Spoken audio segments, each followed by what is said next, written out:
രാവണൻ്റെ 10 തലയും 20 കൈകളും ഉണ്ടെങ്കിലും ചില ദിവസങ്ങളിൽ നമ്മുടെ വീട്ടിലെ ജോലികളൊന്നും തീരാറില്ല. പക്ഷേ ചില ദിവസം എങ്ങനെയാണെന്ന് അറിയില്ല, വളരെ എളുപ്പത്തിൽ തീർന്നിട്ട് ഒരുപാട് സമയം നമുക്ക് ബാക്കിയുണ്ടാവും. അതെന്ത് മാജിക്കാണെന്ന് അറിയില്ല. ആ 2 ദിവസങ്ങളിലും ജോലി ചെയ്യണത് നമ്മൾ തന്നെയായിരിക്കും. എനിക്ക് ചിലപ്പോഴൊക്കെ തോന്നാറുണ്ട് പ്ലാനിങ് ആയിരിക്കും നമ്മളെ കുറച്ച് ബെറ്റർ ആക്കണമെന്ന്. പ്ലാനിങ് എന്ന് പറഞ്ഞു കഴിഞ്ഞാൽ A to Z എല്ലാ കാര്യങ്ങളും പ്ലാൻ ചെയ്യണമെന്നില്ല.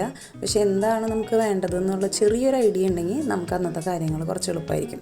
അപ്പോൾ തലേദിവസം ചെയ്ത് വെക്കാൻ പറ്റുന്ന കുറച്ച് കാര്യങ്ങളൊന്നും ഒരുക്കി വെക്കുകയാണെങ്കിൽ ഇതൊക്കെ കുറച്ചും കൂടി എളുപ്പമാകുമെന്ന് എനിക്ക് എപ്പോഴും തോന്നാറുണ്ട്. വർക്ക് ഫ്രം ഹോം ചെയ്യണവർക്കുള്ളൊരു ചെറിയൊരു ടിപ്പ് പറഞ്ഞുതരാം. നമ്മൾ എവിടെയെങ്കിലും പോകാനായിട്ട് റെഡി ആവുകയാണെങ്കിൽ നമ്മുടെ ജോലികളൊക്കെ നമുക്ക് വേഗം തീർക്കാൻ പറ്റാറുണ്ട്. അപ്പോൾ നമ്മൾ എന്താ ചെയ്യേണ്ടതെന്ന് വെച്ച് കഴിഞ്ഞാൽ നമ്മൾക്ക് ഒരു സ്ഥലത്ത് ജോലി ഉണ്ടെന്ന് അങ്ങോട്ട് മനസ്സിലങ്ങോട്ട് വെറുതെ വിചാരിച്ചാൽ മതി, ഇല്ലെങ്കിലും കുഴപ്പമൊന്നുമില്ല. പക്ഷേ അതിന് വേണ്ടി നമ്മൾ മെൻ്റലി പ്രിപ്പയർഡ് ആവുക. നമുക്ക് ഇന്ന സ്ഥലത്ത് ഇത്ര മണിക്ക് പോകണം, എനിക്ക് ജോലിയുണ്ട് എന്ന് വിചാരിച്ചിട്ട് ആ ടൈം കാൽക്കുലേഷനിൽ ജോലികളെല്ലാം നേരത്തെ ചെയ്ത് തുടങ്ങുക. ഇതിപ്പോൾ ഞാൻ കുറച്ച് നാളായിട്ട് പ്രാക്ടീസ് ചെയ്യുന്ന ഒരു രീതിയാണ്. ഞാൻ ഒട്ടും ഓർഗനൈസ്ഡ് ആയിട്ടുള്ള ഒരാളായിരുന്നില്ല. വീട്ടിൽ തന്നെ ആയതുകൊണ്ട് തന്നെ നമുക്ക് ഒരുപാട് സമയമുണ്ടല്ലോ എന്ന് കരുതി ലാസ്റ്റത്തേക്ക് വെച്ച് ഭയങ്കര ടെൻഷനിൽ ലാസ്റ്റ് കാര്യങ്ങളൊക്കെ ഭയങ്കര സ്പീഡിലായിരിക്കും ചെയ്യേണ്ടി വരാം. പക്ഷേ ആ ഒരൊറ്റ അവസാനത്തെ ടൈം ലാപ്പിൽ നമ്മുടെ എല്ലാ കാര്യങ്ങളും സ്പീഡിൽ നടക്കും. അപ്പോൾ ഇപ്പം ഞാൻ ആലോചിക്കുന്ന ഒരു കാര്യം, എനിക്ക് ജോലി ഉണ്ടായിരുന്നെങ്കിൽ ഞാൻ എന്ത് ചെയ്യും, പുറത്തേക്ക് പോയി ജോലി ചെയ്യണം. അപ്പോൾ നേരത്തെ എല്ലാം തയ്യാറാക്കി വെക്കണം. ആ ഒരു പ്രാക്ടീസ് നമുക്ക് ഭയങ്കര ബെറ്റർ ആയിരിക്കും. എല്ലാ കാര്യങ്ങളും ഓർഗനൈസ്ഡ് ആക്കി വെക്കാനും നമുക്ക് ഒരുപാട് സമയം നമ്മുടെ ആവശ്യമുള്ള കാര്യങ്ങൾക്ക് അല്ലെങ്കിൽ നമുക്ക് ഇഷ്ടമുള്ള ഹോബികളിലേക്ക് പാഷനിലേക്കൊക്കെ തിരിച്ചുവിടാനായിട്ട് നമ്മളെ ഹെൽപ്പ് ചെയ്യും.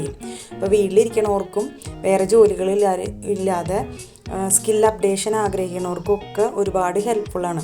കാരണം ജോലിക്ക് പോണവർ ഈ സമയം കൊണ്ട് എല്ലാ കാര്യങ്ങളും ചെയ്ത് അവർ വേറൊരു സ്ഥലത്ത് പോയി ജോലി ചെയ്യുന്നുണ്ട്, അവരതിനെ ഏൺ ചെയ്യുന്നുണ്ട്. അപ്പോൾ നമ്മുടെ സ്കിൽ അപ്ഡേഷന് ഈ സമയം നമുക്ക് അടിപൊളിയായിട്ട് യൂട്ടിലൈസ് ചെയ്യും. ഇതിനൊക്കെ ആദ്യം നമുക്ക് വേണ്ടത് ഒരു മൈൻഡ് സെറ്റാണ്. അതായത് എന്തെങ്കിലും പുതിയതായിട്ട് പഠിക്കണം അല്ലെങ്കിൽ എന്തെങ്കിലും പുതിയതായിട്ട് ചെയ്യണം, ഇപ്പോൾ ഉള്ളതിൽ നിന്ന് ഒരു കുറച്ചും കൂടി ബെറ്റർ വേർഷൻ ഓഫ് മീ അത് നമുക്ക് കണ്ടെത്തണം എന്ന് ആഗ്രഹമുള്ള ഒരാൾക്കാർക്ക് ഇതൊക്കെ ആവശ്യമുള്ളൂ. അല്ലാത്തവർക്ക് രാവിലെ തൊട്ട് വൈകുന്നേരം വരെ ചെയ്യാനുള്ള ജോലികൾ ഒരാളുടെ വീട്ടിൽ തന്നെ ഉണ്ടായിരിക്കും. അല്ലെങ്കിൽ അയാൾക്ക് ആ സമയം കളയാനുള്ള ഒരുപാട് ഉപാധികളുണ്ടായിരിക്കും. അങ്ങനെ സമയം കളയാൻ ഉപാധികൾ അന്വേഷിക്കാത്തവർക്ക് സമയം കൈപ്പിടിയിൽ ഒതുക്കിയിട്ട് ചെയ്യാൻ പറ്റുന്ന കുറച്ച് കാര്യങ്ങളാണ് ഇപ്പം നമ്മൾ പറഞ്ഞത്. പുതിയൊരു സ്കില്ല് പഠിക്കാനോ അല്ലെങ്കിൽ സ്റ്റിച്ചിങ് യൂണിറ്റ് സ്റ്റാർട്ട് ചെയ്യാനുള്ള കുറച്ച് തയ്യൽ പഠിക്കാനോ കുറച്ച് ന്യൂ റെസിപ്പീസ് ട്രൈ ചെയ്യാനോ എന്തെങ്കിലും പുതിയതായിട്ട് ചെയ്യാനായിട്ട് നമുക്ക് വേണ്ട ഒരേ ഒരു കാര്യം ആദ്യം സമയം എന്നുള്ളതാണ്. അതായത് നമ്മൾ നഷ്ടപ്പെടുത്തി കളഞ്ഞ സമയത്ത് നമുക്കൊരു 20 ആനകളെ ചേർത്ത് വലിച്ചാലും ഒരിക്കലും തിരിച്ച് കിട്ടില്ല. നമ്മൾ എത്ര പണം കൊടുത്താലും നമ്മുടെ കയ്യിൽ നിന്ന് പോയ സമയത്ത് നമുക്ക് തിരിച്ച് കിട്ടില്ല. അപ്പോൾ ടൈം ഇസ് മണി, ആക്ച്വലി അത് തന്നെയാണ് ഏറ്റവും വലിയ കാര്യം.